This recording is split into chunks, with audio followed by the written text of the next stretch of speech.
Welcome to Military Analytics. The Ukrainians are currently conducting a major offensive operation to regain their freedom. We see the eastern Ukraine regions as the main front line. These include areas such as the city of Bakhmut in the Donetsk region, the buffer zones of Kromov and Ivanovsky, and the Chasiv VR with a full frontal view of Bakhmut. In recent days, however, Russian attacks on Bakhmut have begun to wane as the pressure on the city has eased. Ukrainian forces are therefore turning their offensive axis towards Marinka, 125 kilometers southwest of Bakhmut, instead of Bakhmut itself, for about 2 weeks. The Ukrainians had been building up their military presence in Crimea, which is located northeast of Marinka and from the direction of Horlivka. Additionally, Zelensky's army sent reinforcements from Avdiivka, 43 kilometers southwest of Marinka, to the Marinka front line. In other words, a significant military force was sent to Marinka from various Ukrainian fronts. These military shipments actually indicated that something was going to happen on this front line. But apart from the Ukrainians, the Russian forces were also preparing for military shipments. The last time the Russians faced a counterattack by the Ukrainians in Marinka, if you remember, a few days ago, Ukraine's 108th Separate Mountain Assault Battalion managed to break through the Russian fronts in Marinka by about 3 kilometers. After this offensive operation, the Russian forces expanded their security and defense fortifications, anticipating a new Ukrainian counterattack. These days, the Ukrainians, with all their military power amassed in Marinka, started the attack the other day to hold the Russian troops under their grip. However, the Russians wanted to use the wooded areas of Marinka by withdrawing their troops from the defensive fortifications further, due to the preparations in this city. Meanwhile, a major clash started between the two sides.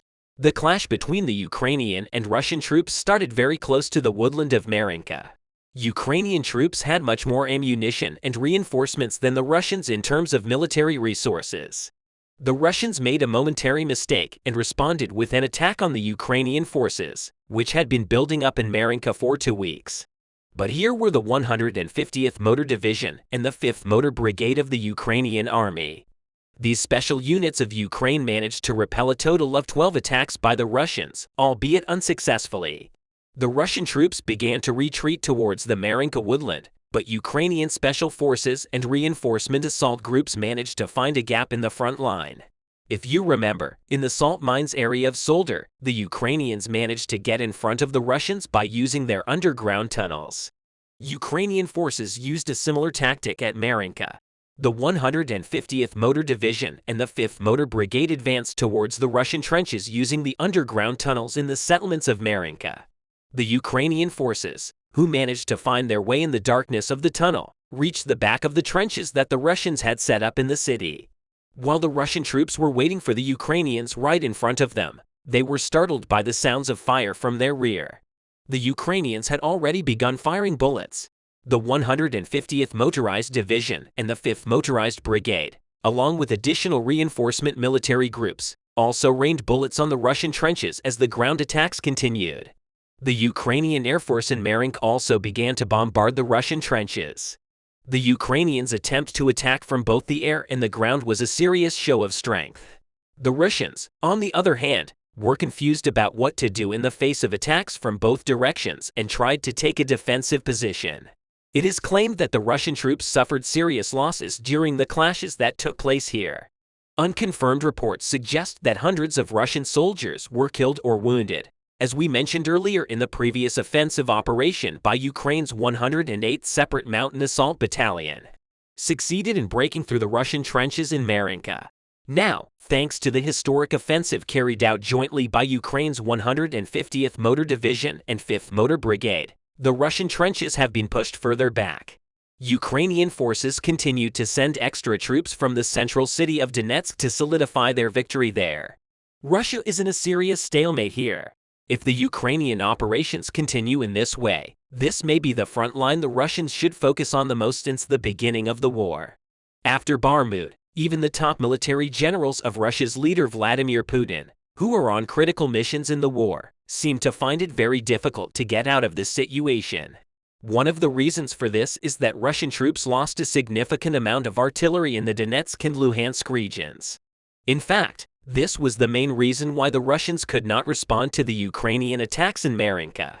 As the Russians could not find sufficient artillery support in and around Marinka, they were unable to respond to the sudden attacks of the Ukrainian forces, and Putin's army was desperately forced to retreat. Also, according to the latest updated war report published by the Ukrainian Ministry of Defense, since the start of the invasion, the Russian army has lost a total of more than 3,400 artillery systems. These losses prevented the Russians from carrying out retaliatory attacks not only in Marinka, but across much of Ukraine's eastern front lines. The report from the Ukrainian Ministry of Defense also showed us that since the start of the war, the Russian army has lost 31 UAVs, with a total of more than 2,900 casualties. This situation reflected negatively on the Russians, again, because if you have noticed, the Ukrainian army carries out reconnaissance and detection operations using unmanned aerial vehicles on the front lines before carrying out their attacks.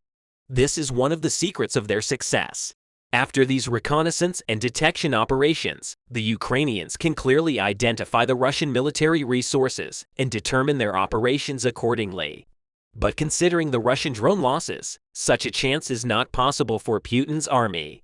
So why did the Russians lose so many drones? The answer to this question is actually quite simple because the air defense systems provided to the Ukrainian army since the beginning of the war are working with almost 100% success.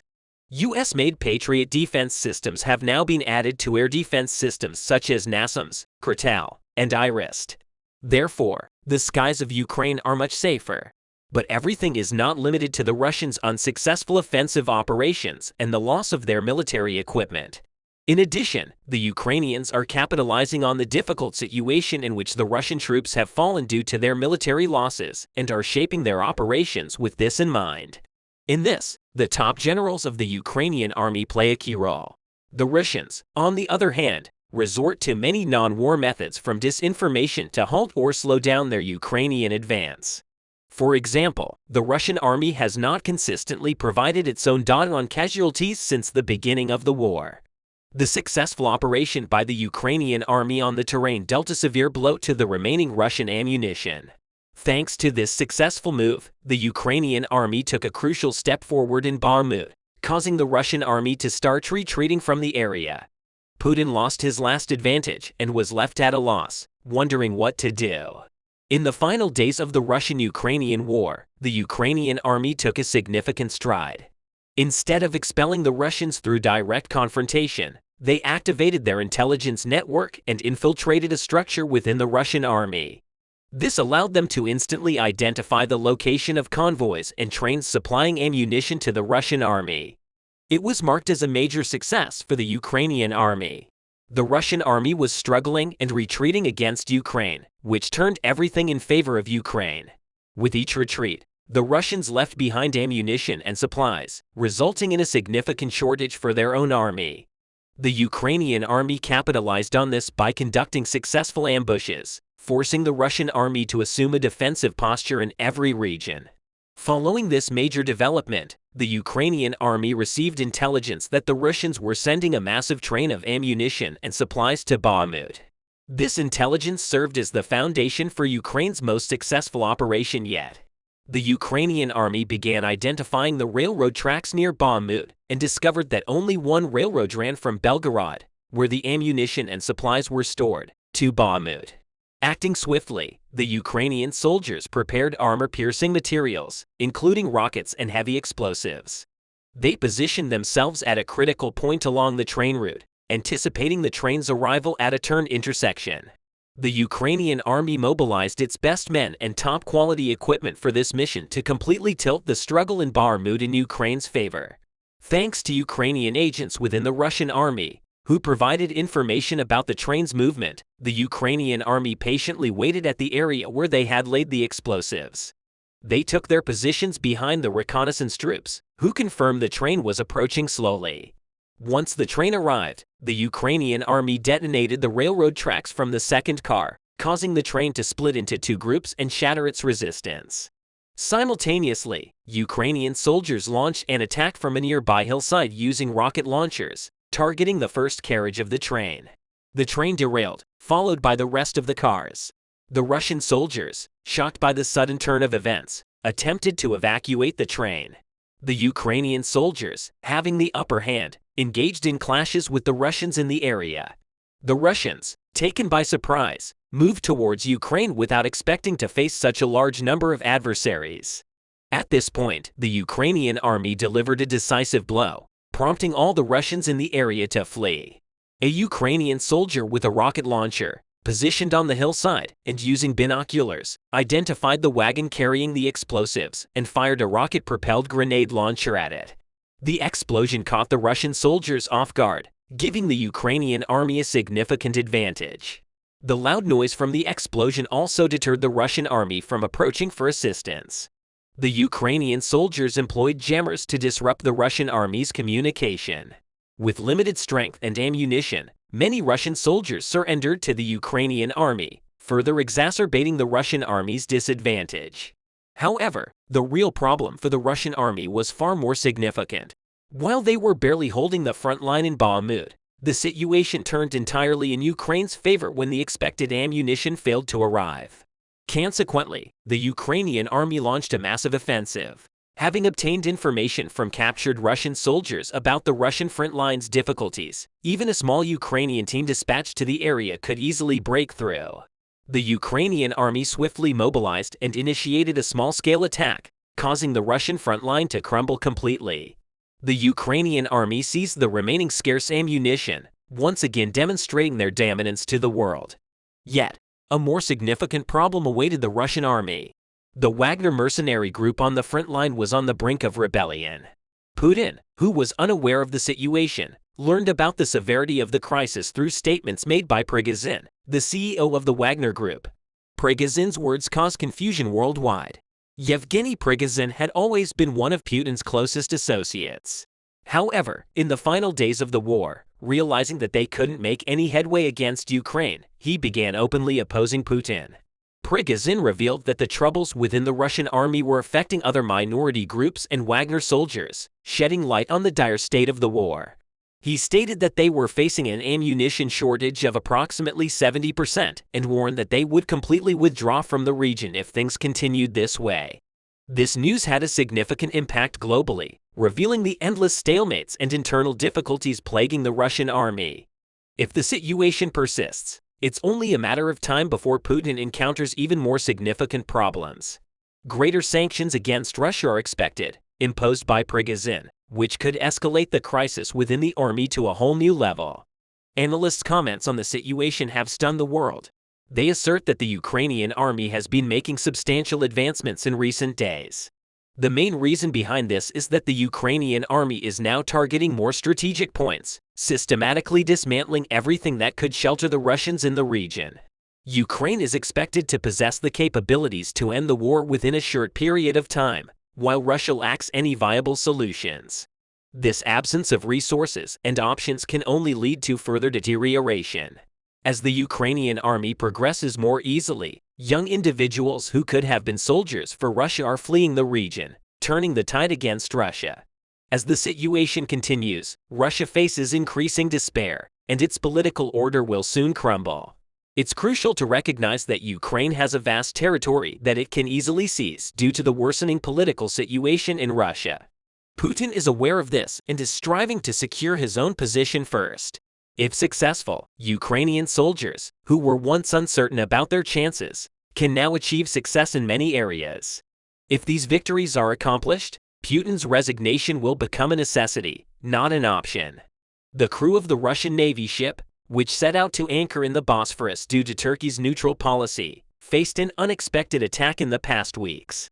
The U.S. Navy ships that arrived in the Bosphorus and anchored there caused a sensation worldwide. These U.S. Navy ships pose a significant threat to Russia's Black Sea Fleet in the Crimean Peninsula, causing great unease for Vladimir Putin.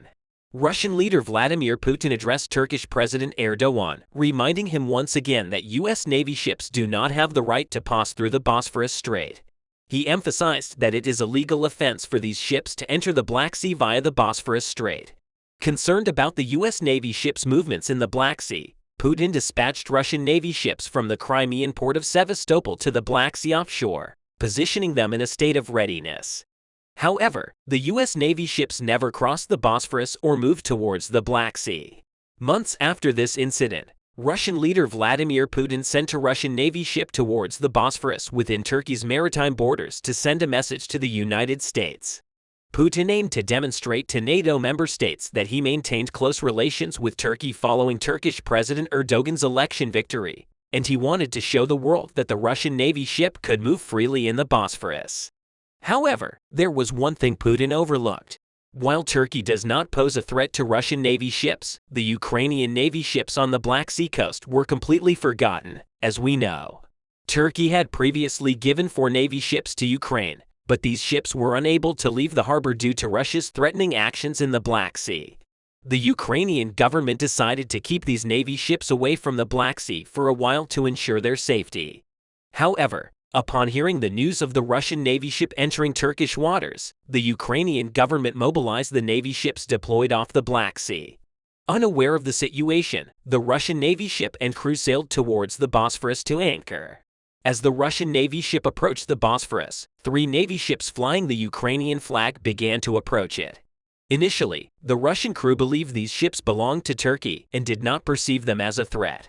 However, within minutes, the Ukrainian Navy ships bombarded the Russian Navy ship. The Russian crew was surprised by the attack and attempted to retaliate, but the Ukrainian crew continued to shell the Russian Navy ship before the Russian crew had a chance to respond. The heavily damaged Russian Navy ship changed course and started fleeing from the Ukrainian Navy ships, no longer subjected to gunfire. Despite its damaged condition, the Russian Navy ship managed to sail away from the Bosphorus and escape the range of the Ukrainian ships. Russian leader Vladimir Putin became furious upon learning that the Russian Navy ship, upon its return to the port of Sevastopol, had been attacked by the Ukrainian military. Putin, known for his close relations with President Erdogan, initially lashed out at Erdogan, expressing his strong dissatisfaction. He stated that it was unacceptable for a Russian Navy ship to be attacked in Turkish waters and accused both Turkey and Ukraine of involvement. Russian leader Putin was particularly angry with President Erdogan for failing to inform Russia about the deployment of Ukrainian Navy ships in the Black Sea.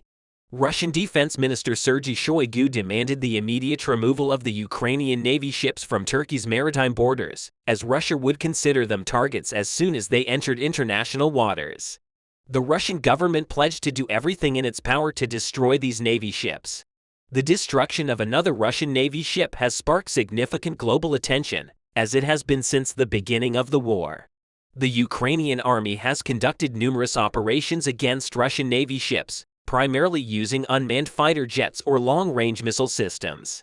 However, this is the first time the Ukrainian government has caused extensive damage to a Russian Navy ship using Ukrainian Navy ships. Russian leader Vladimir Putin has been making great efforts to maintain control over the Black Sea, and such an attack by the Ukrainian military was a major blow to him. It is well known that Putin has sent a large number of Russian Navy ships to the Crimean port of Sevastopol to ensure total control of the Black Sea. The primary purpose of these Navy ships was to prevent the Ukrainian army from launching any attacks from the sea. Recently, Vladimir Putin has also become increasingly concerned about the airstrikes carried out by the Ukrainian army, leading to heightened security measures in the Crimean Peninsula. In the past few months, the Ukrainian army organized an operation against a Russian military airport in Crimea, causing millions of dollars in damage to Russia. Additionally, the explosion of the Kerch Bridge, the only road connection between Russia and Crimea, has further increased Putin's unease. As we know, most of the weapons and ammunition sent by the Russian army to Ukrainian territory are smuggled through the Crimean Peninsula. Military delivery trucks sent from Russia to Crimea were accompanied by Russian soldiers. However, with the explosion of the Kerch Bridge, these deliveries were disrupted for 2 weeks. The Ukrainian army has adopted a different strategy than in the early stages of the war. Initially, they launched airstrikes against the positions and headquarters of the Russian army. However, they later shifted their focus to targeting the supply routes used by the Russian army. The Ukrainian army began targeting the railways and highways used by the Russian forces, knowing that rendering these supply routes unusable would leave the Russian soldiers stationed in Ukraine without ammunition. This new strategy has also provided a significant opportunity for pro-Ukrainian insurgents. Following the Russian army's occupation of Ukrainian territory, Pro-Ukrainian populations in the Crimean Peninsula formed resistance organizations and started obstructing the Russian army's activities in Crimea and Ukraine. Ukrainian resistance fighters had previously destroyed a railroad line within Ukraine frequently used by the Russian army, and recently, they blew up a Russian supply route in Simferopol, Crimea. Putin had underestimated the threat posed by these insurgents, who have been conducting sabotage activities. In recent months, he has formed special units to capture them. Putin dispatched Rosgvardia soldiers operating within Russia's borders to the Crimean Peninsula with orders to locate and arrest the insurgents operating there. Thousands of Rosgvardia soldiers have arrived in Crimea on Putin's orders. They have been conducting house searches among minority citizens in Crimea, looking for those who have evaded the partial mobilization order or have ties to pro-Ukrainian resistance organizations. The leader of the pro-Ukrainian resistance organization recently made a statement on a secret social media account, affirming their commitment to fight against Russia until the Russian army withdraws from the Crimean Peninsula and Ukrainian territory. They aim to fight until both Crimea and Ukraine regain their independence. The resistance leader also called on the minority citizens living in Crimea to join the resistance organizations. The resistance organizations, which were initially overlooked in the early stages of the war, now pose a significant threat to Putin. Thank you for watching.